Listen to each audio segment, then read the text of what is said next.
What is up, guys? Today we are going to be talking about every single John Wick movie ranked from worst to best. Let's get started. I am so excited. Let's get started with John Wick Chapter 2. So this movie starts right when the last one ends. He's taking care of the Russian mob. He makes peace. It's all over. He's gonna go back to his house and start a new life. And then Santino D'Antonio knocks at his door. And he basically says, hey, remember you made this blood promise to me that you were gonna do me a favor, blah, blah, blah. John Wick's like, no, I don't do that no more. Then Santino responds very calmly. I'm sorry, but I just found it so funny the first time I watched this movie. Like, they were just so polite to each other. They were hanging out, and then he just denies them their request. And then this dude takes out a freaking grenade launcher and just blows up his entire house. This guy wanted all the smoke, and I love him for it, and it's hilarious. Then John tries to snitch on him on Winston, and Winston says, hey, you made a promise, you owe him. And then John Wick does the job, and then Santino decides to cut loose ends and try to take out John, and boom, John versus Santino and all of his men. He puts a bounty on him. Everyone's trying to kill John Wick. I don't like this movie as much as the first one. In this movie, he's kind of forced to do this thing. And then after he gets double-crossed, he decides to go after them. I just found it a lot more interesting in the first one, where he had the choice to say, you know what, I can forget what these guys did to my dog in my car, and I could just continue to live a normal life. But no, I don't want a normal life. I want to take these guys out. Whoa. I just found the story of the first one a lot more interesting, and the motivation of John Wick a lot more interesting as well. And that goes for Santino as well. He's not very a complex, nuanced character. He's just a guy that wants more power, and he's using all of the tools in his disposal to get that shit. And it's just not as interesting as the first one. Also, I love these scenes where John Wick just goes shopping. Like, there's literally nothing happening. He's just shopping for guns. He's shopping for suits. And the cool European accents just adds to the scene. And I just love it. I could watch a whole 30-minute montage of John Wick just going on a shopping spree. One thing I really do love about this movie is that it fleshes out and expands this criminal underworld that we fell in love with in the first movie. I also love that there's more variety of weapons that John Wick uses in this movie, including a freaking pencil, that scene that blew everyone away when we watched it. And the lore in the first one that, you know, he's like, oh, I saw him kill 3 people with a pencil. We finally got to see it, and it definitely lived up to the hype. But I mean, like, more weapons in terms of, yeah, the first one, he used shotguns, he used assault rifles, this and that, but not as much. It was mostly a pistol.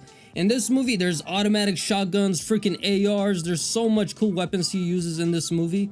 Also, since the first John Wick was a success, we got a lot more cool locations in this movie. The catacombs, Europe, that freaking nice museum the finale took place in, that mirror room. Like, oh my god, so many cool locations that we got to see. But this movie has a lot of cool highlights, especially the sequence where all the bounty hunters are running up on him. Fight scenes that it just cuts between when he's fighting that huge sumo guy, and he's fighting the 3 guys with the pencils and shit, and he's fighting that violin chick. Awesome. Awesomeness. Freaking good shit. I also like Santino's henchman. It's this mute chick, and she's really strong and shit. Although she didn't put it up as much as a fight as I thought it would be like a 1 minute, 2 minute fight scene, but she dies in like 40 seconds because John just like completely overpowers her and stabs her. And this movie is very simple. All of these John Wick movies are really simple. It's just action scene, figuring out a way to get John to the next action scene, and so on and so forth. Also, Lawrence Fishburne's in this movie, and he plays like this freaking homeless king and shit, and he has this whole network of homeless people and networking with pigeons and shit, and he was a great addition to this franchise as well. And it's good to see Morpheus and Neo back on screen once again.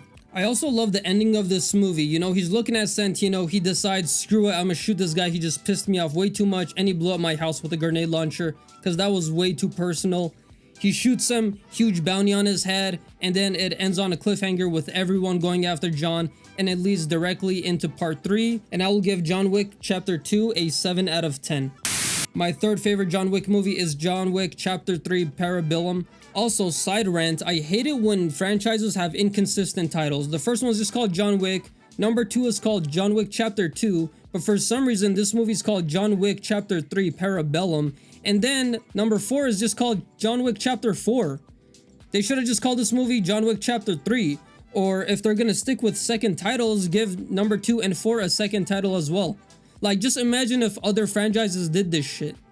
Alright, John Wick 3 has the worst main villain in the franchise. The Adjudicator is such an annoying presence. I know they're going for this like Professor Umbridge type villain, you know? It's not really her that's intimidating, it's just the position that she holds that just causes so much shit.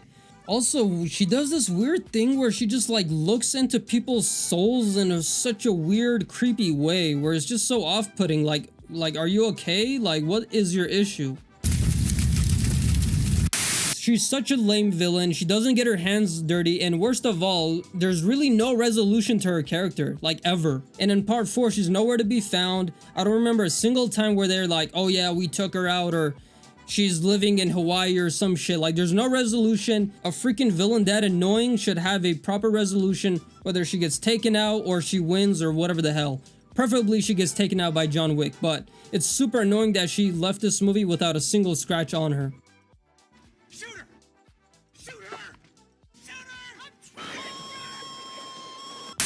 Also, there's some moments in this movie where your suspension of disbelief is just like, come on, like...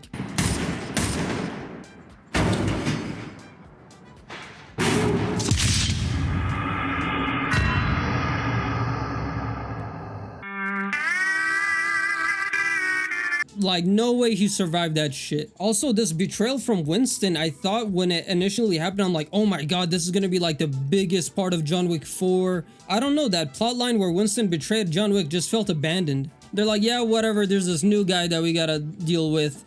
Forget Winston and his betrayal, this and that. I don't know, I'm not a really big fan of that shit. Alright, now let's get to the good shit. The action in this movie is the best of the franchise thus far of the first 3 movies. Holy shit.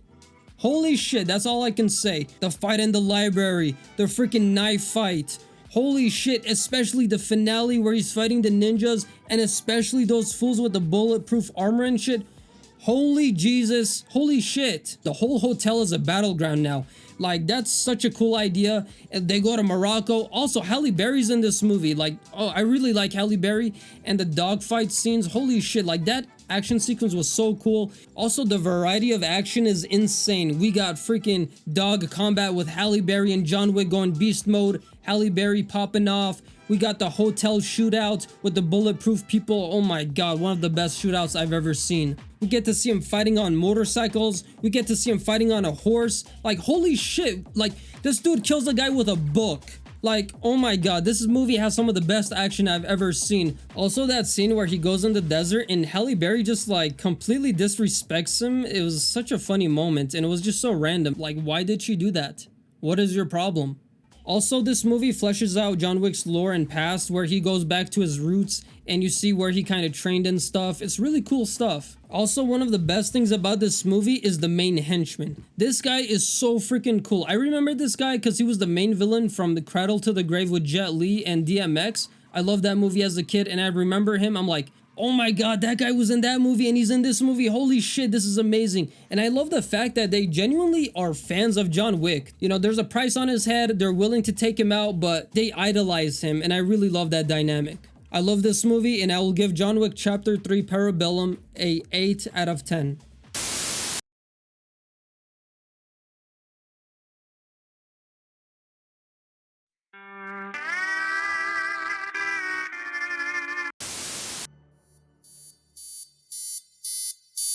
I remember the first time I heard about this movie, I'm like, damn, Keanu's making a comeback. Let's see what happens. You know, I went in with not the highest of expectations and I was completely blown away from the very first shootout where the guys are invading his house and he does this really cool move. I'm gonna show it on screen.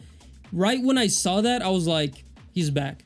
And the best part about these movies is Keanu Reeves as John Wick. Granted, he's not a freaking Denzel Washington type of actor, but he's this like cool, he has this cool screen presence that not a lot of actors have.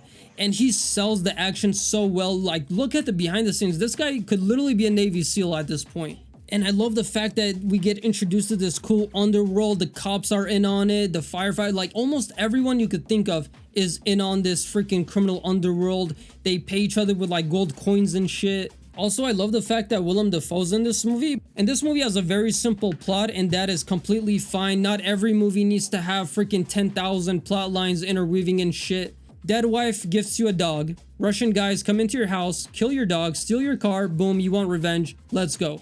we got our movie. And speaking of the bad guys, I really love the villains in this movie. We got freaking Theon from Game of Thrones in this movie as this stupid freaking Russian mob boss's kid, spoiled brat. You can tell he's gotten everything he wanted in life and he just feels entitled to everything. And it was just so satisfying to see John Wick be like, hell nah, boy, I'm coming after you, boy. And his father being like a mob boss and being also a piece of shit. This guy wasn't even mad that his son killed a dog and stole this guy's car. He literally wasn't even mad. He was just mad that it was John Wick's car. Like, what a piece of shit dad. And obviously his son turned out just like him. And speaking of piece of shit dad, I was so shocked when he actually told John Wick where his son was hiding. I was actually like, oh, he just gave him up. Wow, this guy is a piece of shit. And I love the fact when he tells John, he just accepts his son's fate. And he just gets lit. He's like, yeah, let me just smoke this joint. There's no point in living anymore. My son's gonna die. But speaking of villains, there's this main henchman dude. I don't even know his name. I don't even want to look it up. I'm gonna just call him this dude. This dude just stuck out like a sore thumb. Honestly, why is he there? He's not that of a good shot. He's not really tough. Like, is he like what? Literally, why is he hanging out with the mob boss all the time? He seems like an idiot and I don't like him and I was so happy when he got taken out. Also, John Wick's car is so freaking cool. I love muscle cars. Seeing cool people drive cool cars makes me feel good, therefore I enjoy the movie more. Also, I love the costumes in this movie, especially John Wick's costumes and even the bad guys. I love the black and red suits that they wear at the club and shit. Really cool shit. And the way they build up John Wick's character and his lore, like holy shit, they really built up this guy like he's freaking Vin Diesel from Fast and Furious. Completely unstoppable, completely indestructible and shit, and John Wick lived up to the hype. And I can't compliment the action scenes enough. Oh my god, the nightclub sequence, that's one of the best action sequences I've seen in the past 10 years. And I love the fact that John Wick is not a freaking superhero the whole movie. There's times where he gets shot, there's times where he gets beaten up, there's times where he gets choked out, thrown off balconies and shit. But also, I don't like the fact that it opens up with a flash forward. I don't know, I don't like that in action movies. I liked it in other movies, but I don't think it works in this movie because I already know he makes it at the very end. I know he's not gonna get, you know, killed in the nightclub sequence or get one of his limbs cut off or get one of his eyes shot out or you know what I mean. Like that just kind of decreased the tension for me a little bit. I also love the fact every single time he remembers his wife, it's shown with warm colors and warm lighting, contrasting from the very cold bluish color of this movie. God, I love this movie, and I'm gonna give this movie an 8 out of 10, but I do like it more than the third one. John Wick Chapter 4 is my favorite John Wick movie. You know, we go to Japan, we go to Germany, we go to France, we go to the Middle East. Like, holy shit, there's so many cool locations in this movie. Also, the henchmen in this movie are some of the best ever. Donnie Yen, this man is such a cool villain. Although he still likes John Wick, but he's in a circumstances where he has to take him out. And it's so interesting and it provides this cool dynamic rather than, oh, this guy just wants power or he wants money, this and that. And we get to see Scott Adkins. If any of you haven't seen the Undisputed movies, Undisputed 2 and 3, you are missing out. Watch those movies ASAP. And speaking of Undisputed, the main bodyguard in this movie, holy shit, this was the villain in Undisputed 3 and I grew up with that movie. And right when I saw this guy in this movie, I knew I was in for it. Oh my god, every single time this guy was on screen, I was completely blown away. This guy is so sick. And bro, there's times where he was beating the shit out of John Wick, you know?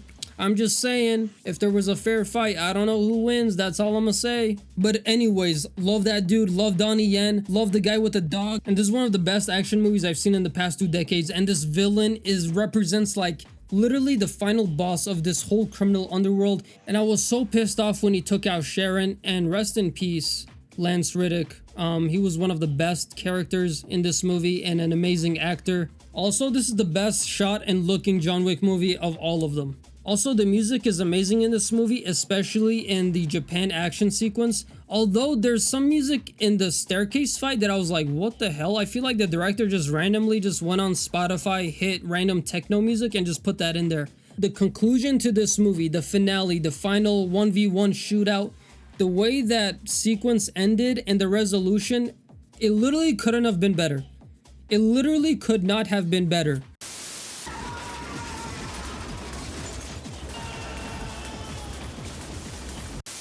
God bless this franchise. I love this movie and I'll give it an 8.5 out of 10. And that was it for today, guys. Like and subscribe. Help me out with the algorithm. Comment your favorite and least favorite John Wick movie. I read all comments. Let me know in the comments down below.